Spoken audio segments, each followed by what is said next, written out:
Report TV9 Bangla.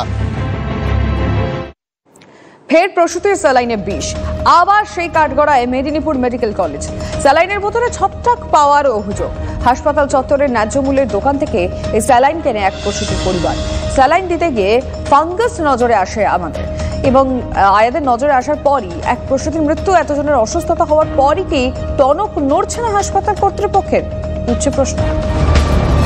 Medinipur মেডিকেলে saline বিভ্রাট, প্রসূতি মৃত্যুতে তোলপাড়। প্রশ্নে রাজ্যের স্বাস্থ্য ব্যবস্থা, চিকিৎসকদের গাফিলতি স্পষ্ট বলছেন মুখ্যমন্ত্রী। টানটান পরিস্থিতিতে আবার স্যালাইনে ছত্রাক পাওয়ার অভিযোগ, এবারও সেই মেদিনীপুর মেডিকেলেই।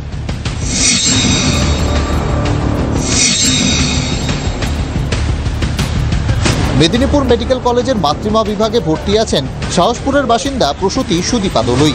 বিতর্কিত পরিস্থিতিতে হাসপাতালে বন্ধ রাখা হয়েছে RL স্যালাইন সাপ্লাই। তাই সুদীপার পরিবারকে স্যালাইন ও ওষুধ কিনে আনতে বলা হয়। সেই মতো হাসপাতাল চত্বরেই ন্যায্য মূল্যের ওষুধের দোকান থেকে স্যালাইন কেনে পরিবার। 2টি RL এবং 4টি DNS স্যালাইন কিনে আনা হয়। অভিযোগ, কিছুক্ষণের মধ্যেই পরিবারকে ডাকেন ওয়ার্ডের দায়িত্বে থাকা আয়ারা। একটি RL স্যালাইনের বোতল দেখে চোখ কপালে ওঠে প্রসূতির পরিজনদের। অভিযোগ, স্যালাইনের বোতলে ছত্রাক ঘুরপাক খাচ্ছে দেখেন তারা। দোকানে লিয়েছে এগুলো সব 6টা লিয়া হয়েছে মোট। RL লিয়া হয়েছে 2টো আর DNS লিয়া হয়েছে 4টা। আচ্ছা, তার মধ্যে এই দিদিমণিরা বলছে যে এগুলো গন্ডগোল আছে, একটু দেখবে যাও। এই যে যেমন এটা কি বলছে, ব্যাচ যেমন পরিষ্কার বুঝে যাচ্ছে এগুলো। হ্যাঁ, এই ভিতরে হসপিটালের ভিতরেই, হাসপাতালের ভেতরে ন্যায্য মূল্যে ওষুধ দোকান। হ্যাঁ, ওখান থেকে কিনলে? কবে কিনেছো? আজকেই কিনেছি। কি বললো? দোকানের ম্যানেজারের আজব সাফাই। আমরা আজ বিক্রি করিনি, কদিন বিক্রি করিনি। এটা কি অমনি দিয়েছেন? না তো শুনুন, আমরা বিক্রি কিছুদিন করিনি। যখন দেখলাম আসছে, আমরা মাল ছিল বলে আমরা যেতে দিয়েছি। হ্যাঁ, কতদিন ধরে ছিল? হ্যাঁ, কতদিন ধরে ছিল? মালটা এসছে, অনেকদিনই মাল এসছে। আমরা যে আজ কাস্টমারটা এসছে বলে আমরা দিয়েছি মালটা। একটা ঘটনা ঘটেছে, আপনারা জানেন না? তার ঘটনা ঘটেছে বলে আমরা বন্ধ ছিল, এটা দেওয়া হয়নি। তারপরে এটা চিকচিকার ভিতরে পলিথিনের ভিতরে মোড়া ছিল, তো এটা আমরা অতটা লক্ষ্য করিনি। ঘটনা জানাজানি হতেই নতুন করে উত্তপ্ত হয়ে ওঠে মেদিনীপুর মেডিকেল কলেজ চত্বর। সুপারের ঘরের সামনে তুমুল বিক্ষোভ দেখায় বামেরা।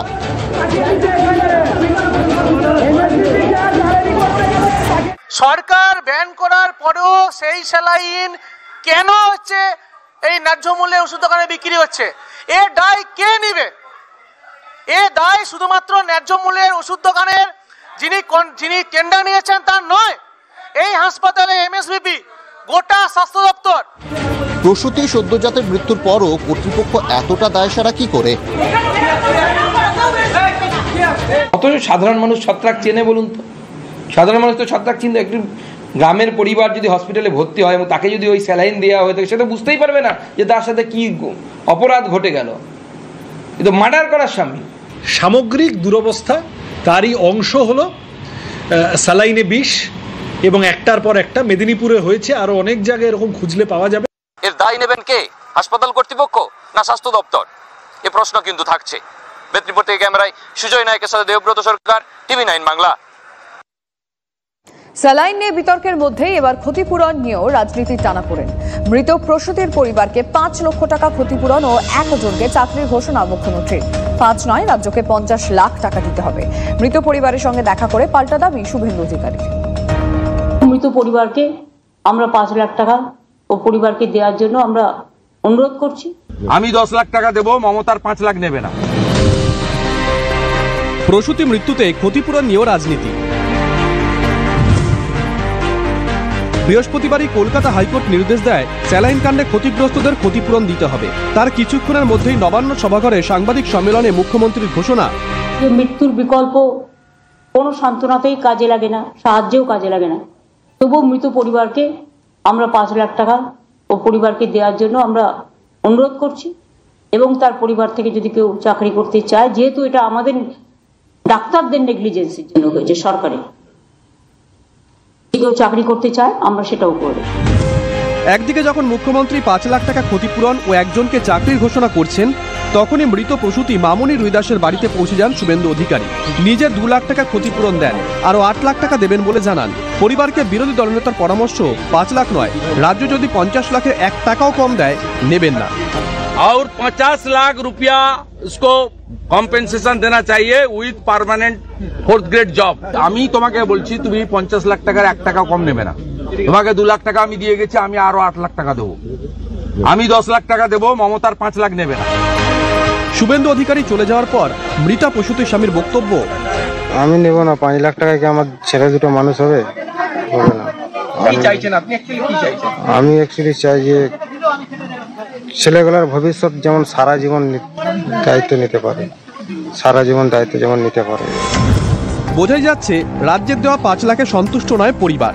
বিরোধী দলনেতার কথার সঙ্গে একমত হয়ে কি রাজ্যের ক্ষতিপূরণ নেবেন না মামনির স্বামী? সেদিকে নজর থাকবে। এদিকে স্যালাইন কাণ্ডে এদিন কড়া অবস্থান নিয়েছে কলকাতা হাইকোর্ট। ক্ষতিপূরণ দেওয়ার নির্দেশের পাশাপাশি বিতর্কিত রিঙ্গাল ল্যাকটেড স্যালাইন বন্ধের নির্দেশ দিয়েছেন প্রধান বিচারপতির বেঞ্চ। অভিযুক্ত সংস্থার বিরুদ্ধে কি ব্যবস্থা নিয়েছে রাজ্য সরকার? স্বাস্থ্য দপ্তরের রিপোর্ট তলব করেছে হাইকোর্ট। সংস্থার বিরুদ্ধে কি ব্যবস্থা কেন্দ্রের? রিপোর্ট চাইল আদালত। রাজ্য বেনিফিট অফ ডাউট দিচ্ছে কি করে? নোটিশ দিতে এত দেরি কেন? প্রশ্ন প্রধান বিচারপতি। মামলার পরবর্তী শুনানি 30 জানুয়ারি। দীক্ষা অসীম শ্রাবন্তীর রিপোর্ট, TV9 বাংলা।